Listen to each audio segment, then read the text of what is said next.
Well, Boise has had the largest Pride Festival in the state for many years. During the early days of the COVID pandemic, that festival slid to September, and it has pretty much stayed there since. But back when it was held in June, during what is nationally known as Pride Month, the city of Boise has been known to commemorate it.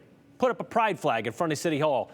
By putting up that flag in front of City Hall, you can see by this tweet that they put out in 2019 to say that the pride flag has been raised, well, at City Hall. And you can see it there in front of the state capitol as well in the distance. So safe to say that civil engagement and demonstration has bothered several state lawmakers since. So much so, this session, there's a bill to stop that from happening. In fact, there are several bills this session that seem to infringe on what many would consider local control, or even just overstepping what should be a judicial discretion, like a mandatory minimum sentence for marijuana possession. Well, Aspen Shumpert is here now. He's going to break down several of those bills that kind of made some movement today. Yeah, and that mandatory minimum cleared its final debates from the Senate floor and is headed to the governor's desk next. House Bill 7 will add a minimum fine of $300 for first-time offenders found guilty of possessing 3 or more ounces of marijuana. People in favor of the bill say the measure strengthens safety in Idaho, but opponents raise concerns about enforcement and judicial discretion. In not one state where marijuana is legalized has What it seems like we're getting to is that there's just one flag that is objectionable, and that is that rainbow flag that we're seeing. And so my concern is that we are again overreaching our ability here to tell our local cities or our counties what they can and can't do in their own city. And that's where I say that we have a problem. Our platform clearly defines that we believe in local control.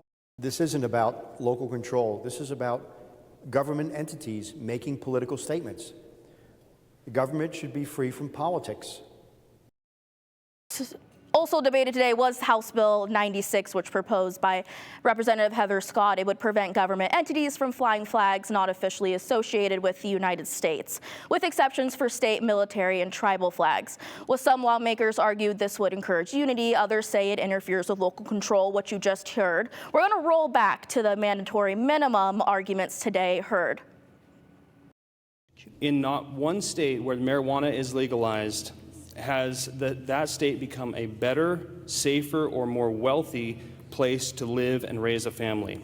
But I think the important thing here is not basically discussing the detriment of marijuana, et cetera, but we do know that research studies show that fines are not always a deterrent to behavior. So currently, right now in Idaho, if somebody is caught with a drug, marijuana, it's a misdemeanor. The judge has the discretion to charge up to $1,000 and punishable in jail as well.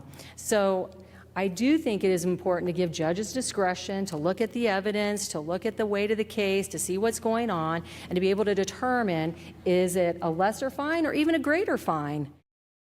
So what you just heard them talking about was that mandatory minimum. That House Bill 7 will add a minimum fine of $300 for first-time offenders found guilty of possessing 3 or more ounces of marijuana, which I told you about earlier. People in favor of the bill say the measure strengthens safety in Idaho. Others say it interferes with some concerns about enforcement. Now, Brian, that last bill to clear the Senate floor today was Senate Bill 1038, which says Idaho is not required to enforce mandates and other orders published by the World Health Organization, which passed with very little debate today. Okay, and that also, World Health Organization doesn't really have any jurisdiction over the state of Idaho anyway, so it's one of those bills that they just go, well, just cuz. Right. They just want to throw that out there. So kind of to clear up, I know things kind of got a little squirrely there, but to clear it up, the flag bill, that one did or did not pass today? It did. It did pass, so that one moved forward, and also the mandatory minimum is advancing as well. Yep, and something to mention about the flags bill that passed today, that is government entities and what they can fly in government buildings. That's different than the flags bill that we've heard in schools,